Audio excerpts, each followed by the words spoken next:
하루의 시간을 이렇게 드립니다. 오늘의 하루도 하나님께 저에게 주셨음에 참 잘 살아내고자 합니다.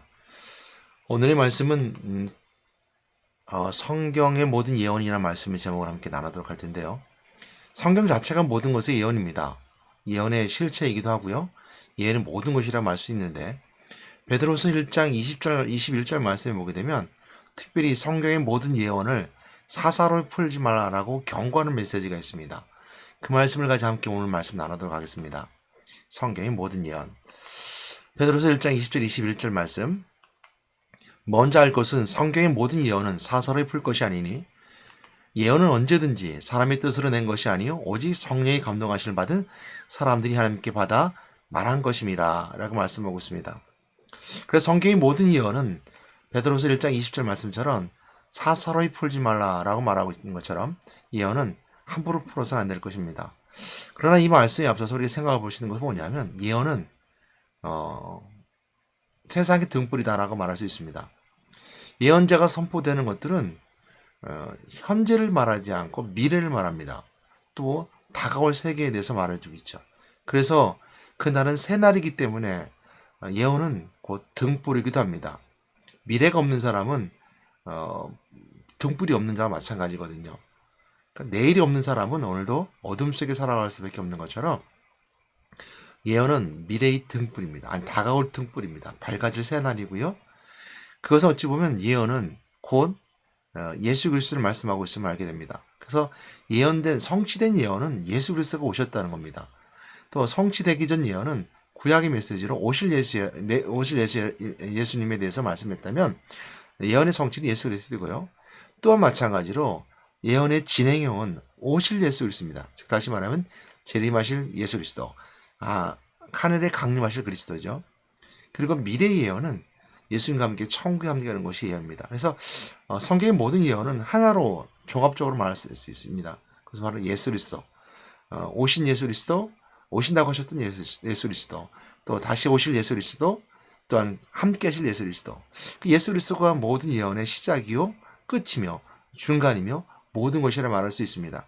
그래서 성경은 예수 그리스도를 말씀하고 있으면 예수 그리스도를 선포하고 있기 때문에 그 예수 그리스도는 우리에게 등불이요, 예수 그리스도는 우리에게 희망이요, 예수 그리스도는 새로운 날이요, 예수 그리스도는 우리에게 기쁨이 됩니다.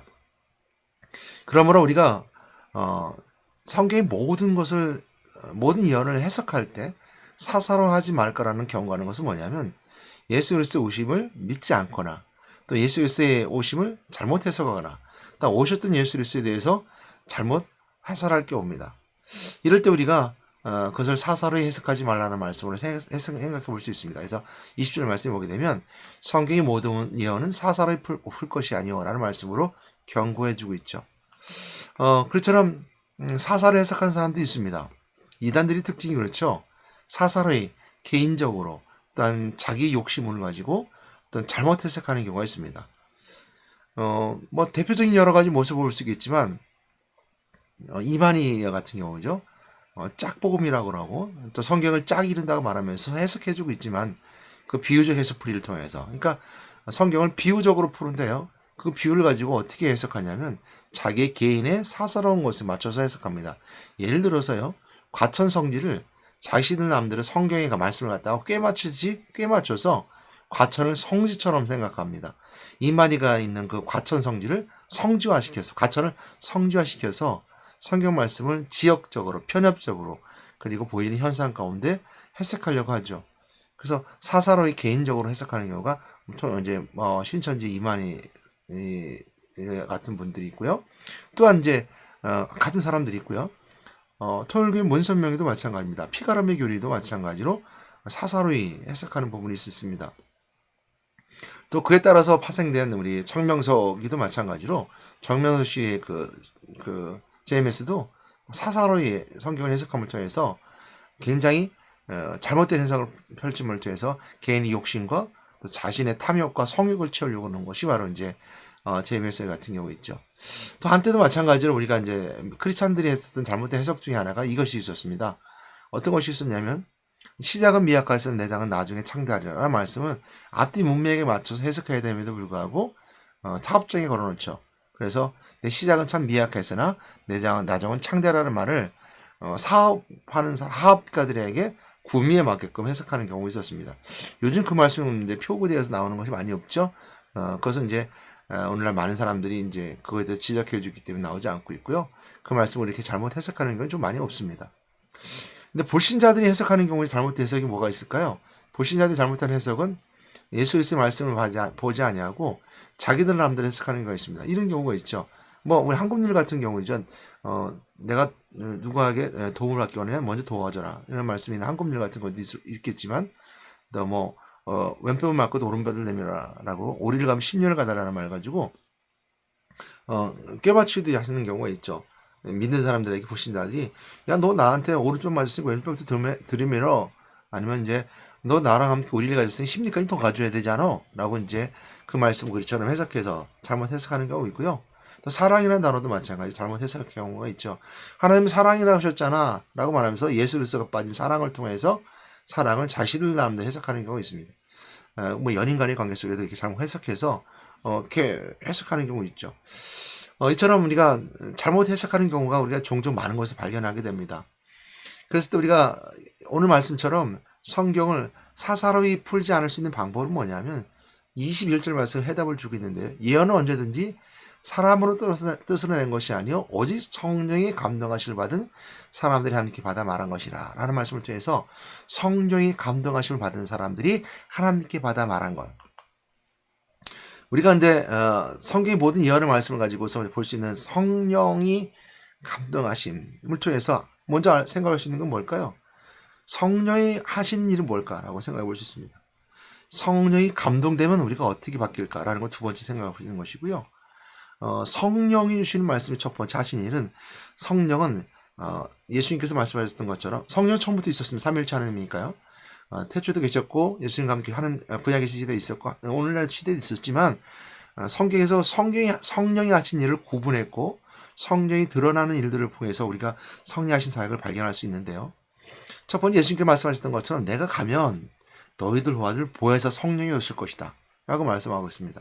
그러니까 예수께서 하셨던 사역은 눈에 보이시는 사역으로 성취하셨기 때문에 그 사역을 통해서 십자가를 걸어가면서 그 길을 가셨고요. 그리고 보혜사 성령이 오심을 통해서 내가 한 일을 너희들이 알게 하실 것이다 라고 말씀해 주고 있어요. 성령이 하신 일은 뭐냐면 예수가 하신 일을 알게 하신 일이 성령이 하신 일이었어요. 그러니까 성령이 아니면 예수를 주시라 할 수 없었던 것처럼 우리 마음속에 성령을 가지고서 성령이 들어오게 되면 예수를 첫 번째 아는 거예요. 예수를 알고 두 번째 깨닫는 거죠. 그리고 깨닫는 사람들은 어떻게 해요? 그걸 깊이 묵상함을 통해서 내 것으로 바꿔서 내 삶이 변화되는 삶의 가치로 바뀌는 거예요. 예수를 그냥 이름 글자로 알고 그리스도를 알았다면 이제는 그것이 내 생활 속에 들어와서 내 삶을 바뀌는 것인데요. 첫 번째 뭐냐면 영혼이 바뀌어요. 영혼이 구원받는 거죠. 영혼 없는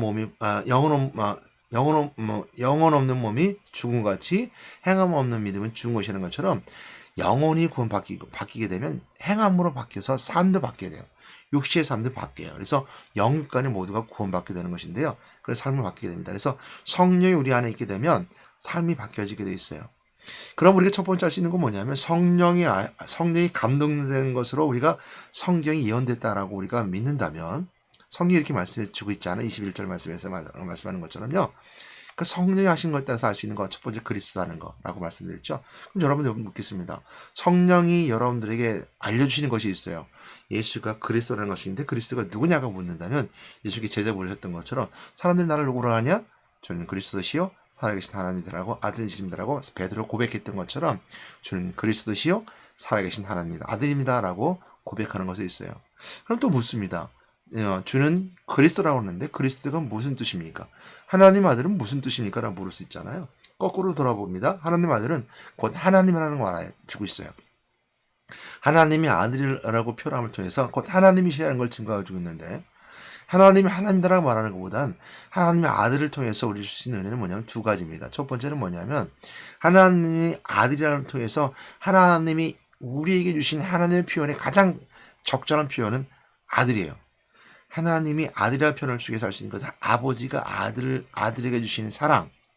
하나님이 이 땅에 성실하신 모습을 통해서 우리에게 주시고자 했던 것은 사랑이거든요.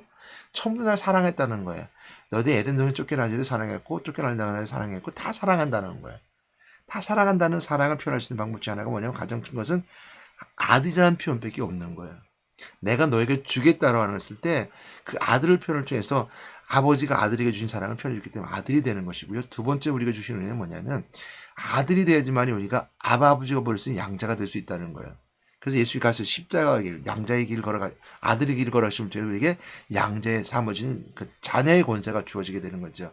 그래서 영접하는 자, 곧 그를 믿는 자들에게는 하나님 자녀가 되는 권세를 주셨으니 라는 말씀은 어디서 나오냐면 하나님과 아들이 되어야 될 때, 아들이 가신 십자가 길을 우리가 믿을 때 아들이 될 수 있다는 거예요. 그 두 가지를 할 수 있습니다. 그건 제 나름대로 해석이고요. 이 말씀은 성경에 있는 말씀을 가지고 해석해 보는 내용들입니다. 그랬을 때 하나님의 아들이라고 표현하고 있는 하나님의 아들은 곧 하나님이라는 뜻이에요. 그래서 삼위일체 하나님을 증거해주고 증명해 주습니다. 두 번째, 그리스도가 무슨 뜻입니까? 라고 묻는다면 그리스도는 기름 부음 받은 자라는 뜻이 있어요. 구약의 이스라엘 백성들에게 하나님께서 세 명의 사람들에게 세 부류의 들에게 직분을 주고 하나님 하신 일들을 그들 통해서 하셨는데요. 첫 번째 먼저 선지자를 통해서 하나님 하신 일을 하셨어요.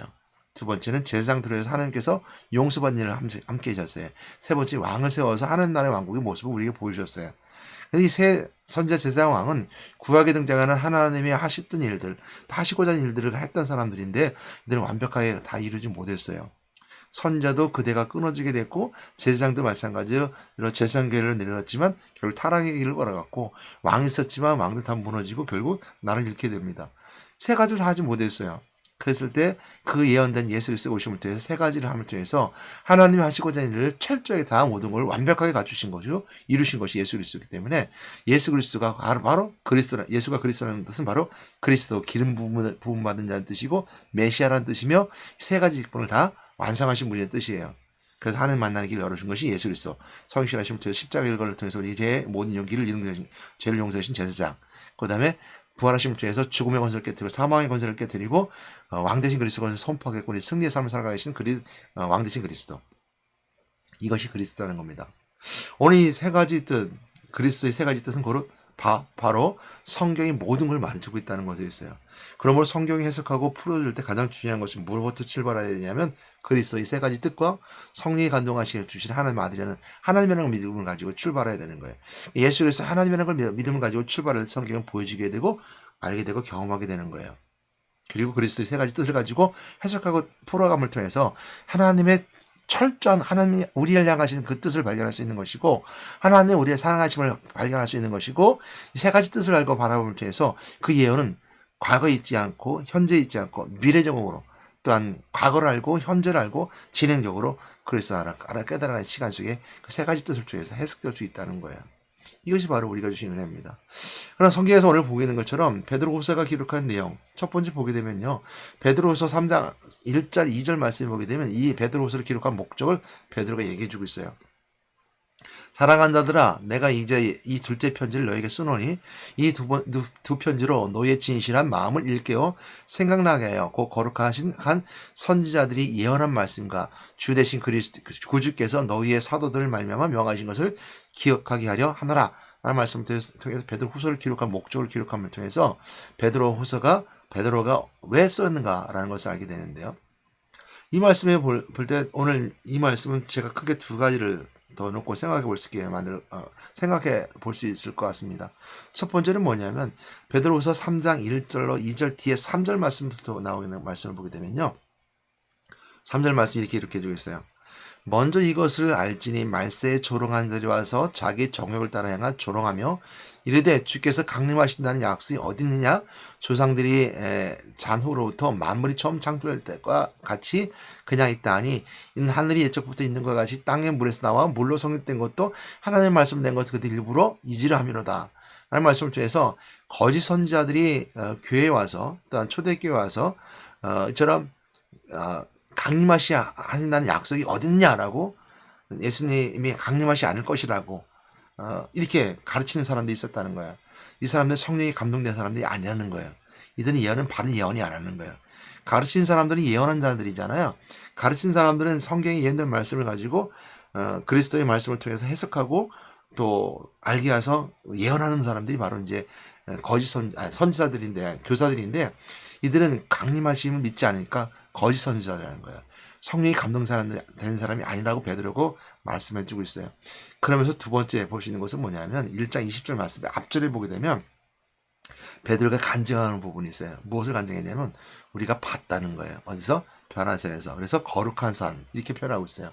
그래서 이제 베드로서 1장 18절, 16절, 17, 18절 말씀해 보게 되면 우리를 예수 그리스도의 능력과 강림하심을 너에게 알게 한 것이 교문이 만든 이야기를 따는 것이 아니요 우리는 그의 크신 위엄을 친히 본 자라 그랬습니다. 그러니까 교묘한 사람들이 말하는 이런 거짓 선지들이 말하는 것이 아니라 우리는 봤다는 거예요. 교묘하게 만든 말이 아니라는 거예요. 교묘하게 일부러 꾸민 말이 아니라는 거예요. 베드로는 본인이 봤다는 거예요. 부활하신 그리스도를 봤다는 거죠. 어디서요? 그는 본인이 경험했다는 것은 뭐냐면 17절 말씀이죠. 1장 17절. 지극히 큰 영광 중에 이러한 소리가 그에게 나기를 이는 내 사랑하는 아들이요 내 기뻐하는 자라 하실 때 그가 하나님 아버지께 존귀한 영광을 받으셨느니라. 18절 말씀. 이 소리는 우리가 그와 함께 거룩한 산에 있을 때 하늘로부터 난 것을 들은 것이라. 듣고 봤다는 거예요. 베드로는 어디서 경험했어요? 베드로는 변화산에서 예수님이 변화된 것을 봤어요. 그리고 하나님의 음성을 들었던 사람이죠. 그러니까 그 부활하신 그리스도가 부활절에서 다시 강림하시는 걸 믿었던 거죠.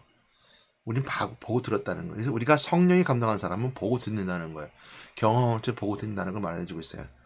오늘 이제 성경의 모든 예언이라는 것은 그 그리스도를 통해서 통하고 시작하게 됩니다. 그래서 성경의 모든 예언은 모든 성경 말씀을 말하고 모든 성경 말씀은 오실 예수 그리스도를 증거한 메시지입니다. 그래서 그 메시지가 성취된 것이 바로 성경 말씀이에요. 그래서 신약이고요. 다시 오실 그리스도, 강림하실 그리스도를 하는 것이 바로 진행형될 미래 예언이고요. 미래 진행인 것은 뭐냐면 천국에 주님과 함께 다 함께하는 그 미래의 세계를 예언하는 것이 바로 천국의 메시지가 다 성경에 들어가 있습니다. 오늘 성경의 모든 예언은 곧 예수 그리스도를 시작하고 통과해야지만 볼 수 있다는 걸 기억하시고 성령이 그렇게 알게 하시고 깨닫게 하시고 가르쳐 주신다는 걸 깨닫고 오늘도 다음 대에 예언된 메시지를 선포한 여러분 되시길 주님의 부탁드리고 권면합니다. 오늘 말씀 속에서 성경의 모든 예언의 메시지를 듣고 돌아보는 여러분 되시기를 주님의 이름으로 부탁드리고 권면하며 축복합니다. 하나님 감사합니다. 오늘도 성령이 감동하심에 따라 예언된 메시지가 우리가 증거되기 원하오니 이 말씀도 예언된 메시지이기 원합니다. 저는 예수 그리스도를 만났고 경험했습니다. 그것이 바로 말씀 속에서 그리스도를 통해서 하신 일을 통해서 또 세 가지 선지자 제사의 왕의 역할을 통해서 이 삶 가운데 그리스도의 하신 일들을 경험해 나갑니다. 그걸 통해서 오늘과 성령의 감동됨을 통해서 예언된 메시지를 증가하오니 마귀의 유혹에 넘어가지 않게 도와주시고 거짓 선지자의 미혹에 교묘한 미혹에 넘어가지 않게 도와주시며 이단들의 꾀임수에 넘어가지 아니하고 오직 강림하실 그리스도를 기다리는 예수 그리스도만 선포하고 증거할 수 있는 예언자의 삶을 살아갈 수 있는 자들에게 인도해 주셔서 예수 그리스도를 기도드렸습니다. 아멘.